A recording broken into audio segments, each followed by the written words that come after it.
La suite de notre feuilleton à présent. Et je vous rappelle que cette semaine, nous vous emmenons découvrir l'un des joyaux du patrimoine français, le château de Chambord et son domaine. Aujourd'hui, nous allons nous promener dans la réserve naturelle au petit matin. Une réserve qui abrite pas moins de 700 cerfs, un spectacle fascinant en pleine saison du brame.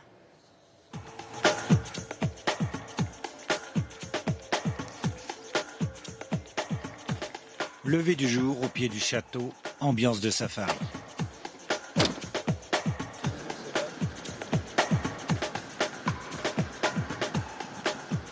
En route vers le cœur de la réserve naturelle. Il y aura sûrement des animaux qui seront déjà sur la prairie, donc quand on arrive, il ne faut surtout pas les déranger. Il faut qu'on mette vraiment toutes les chances de notre côté.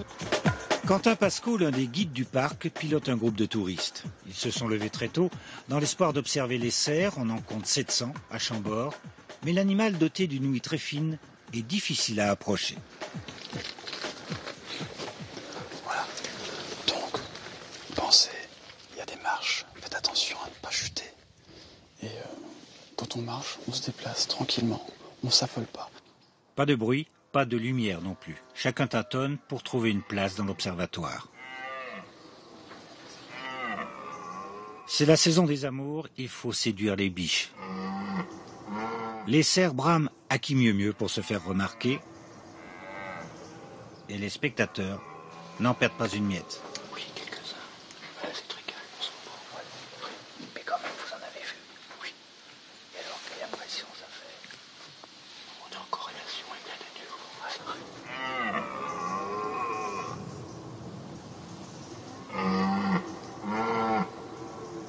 Avec le jour, la plaine se peuple d'animaux. Sangliers à la recherche de nourriture et bien sûr des cerfs obstinément en quête d'une biche.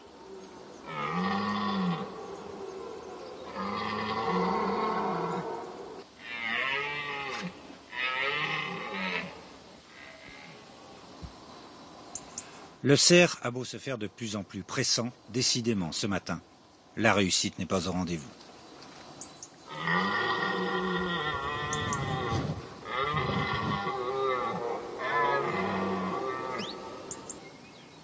Les touristes, eux, vont se régaler du spectacle pendant plusieurs heures.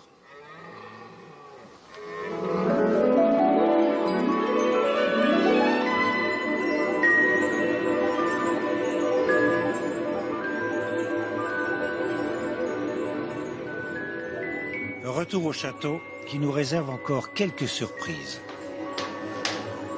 Éric Joanneau, chercheur, historien, connaît le moindre recoin de Chambord. Il nous conduit vers l'un des trésors du monument.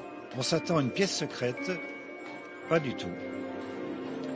Bienvenue au garage. Il s'agit des dernières voitures royales conçues en France. C'est pour ça que vous prenez des précautions, portez des gants? Alors, je dois prendre certaines précautions avant de manipuler cet objet rare et restauré depuis peu. Donc voilà, nous portons des gants pour ne pas laisser de traces et manipuler tout cela avec précaution. Donc à l'intérieur, il y a une ambiance très luxueuse, constituée de banquettes de satin. Il y a aussi des soieries, des moquettes au sol. Un intérieur très raffiné, avec une poignée d'ivoire aussi.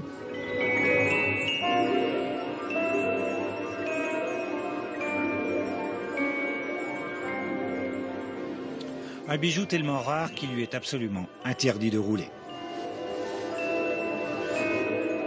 Il nous faut maintenant remonter les 256 marches du grand escalier central. Puis emprunter un autre escalier, le plus étroit du château, pour accéder à 50 mètres de hauteur, à ce lieu que bien peu de personnes ont eu le privilège de visiter. Le voilà, le sommet du château, c'est la tour lanterne, qui s'ouvre de verrière aujourd'hui et qui permet d'avoir un regard vraiment dominant sur l'ensemble du château, les cheminées, les toitures, mais aussi bien sûr tout l'ensemble du parc. C'est une pièce qui n'est pas vraiment une pièce puisqu'on peut à peine se tenir à deux, mais à cet endroit, on peut imaginer François Ier recevoir ses autres particuliers privilégiés et leur faire admirer le spectacle qui est à la fois une forêt d'architecture et une forêt naturelle. À quelques kilomètres du château, des vignerons sont à l'œuvre. Une vendange royale. Nous verrons demain que là aussi, François Ier a laissé sa trace. Au plaisir d'un roi, un feuilleton signé Gilles Marinet, David Fossard et Valérie Castel. La suite et la fin, ce sera bien sûr demain.